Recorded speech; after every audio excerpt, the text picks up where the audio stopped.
Hey folks, this is Vince with Ads Gaming Addiction, and today we're going to quickly check out Hydroponics Farm and Store Simulator. What a mouthful. This is a game that you can find on Steam's Early Access program for about $10 or so. I stress Early Access. That means everything that you're about to see here is most definitely subject to change. And I was kind of skeptical because I've played a lot of these quote-unquote simulator games, but this one isn't by Playaway. This is actually by Bulwolba Studios. I've never heard of them before.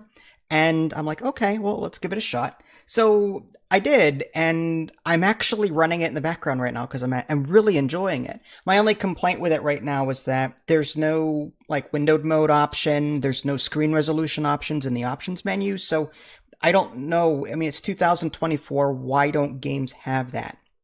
So as the name implies, you're going to be running your own little hydroponics farm and store. And in the very beginning of the game, yes, you have to count the stupid change by clicking on the bills in the register, or they'll give you the card and you can type it in the little keypad. That I don't think we're getting away from that anytime soon. But thankfully, a cashier is one of the first things you unlock, and I'm so thankful for that because I did not want to keep doing that. My tendonitis in my wrists just can't handle long-term clicking like that.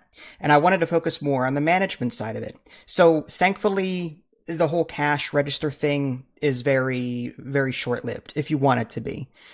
So this game is kind of different than other simulators I've played in that there's a little bit of like construction. So whenever you order like a hydroponics bed, you have to, it's very basic and bare bones. You click on the part and you bring it over to the outline and you just click it. So you are building like the little farms that you're making. It's not high tech or anything like that. And games like House Flipper and other similar games kind of do the whole construction thing a bit better, but it is something different in this genre that I typically don't see. So that's great.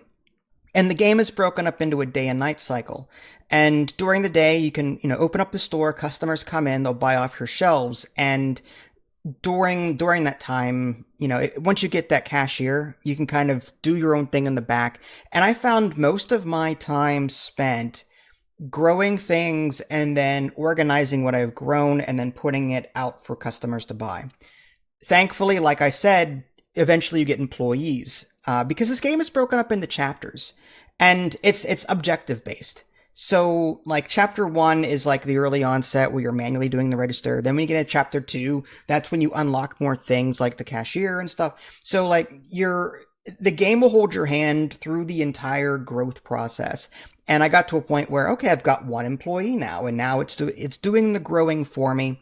Unfortunately, you cannot interact with a grow bed while the AI is messing with it, which is kind of unfortunate because it's slower than I am. So I kind of had to wait for it. I eventually just got 2 more employees, which is the maximum for the chapter that I'm currently in.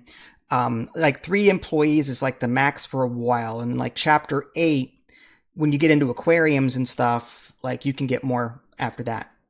But yeah, like my time was mainly spent taking the stuff that they had harvested and organizing it and compacting it because you've got these boxes and everything is kind of done via boxes.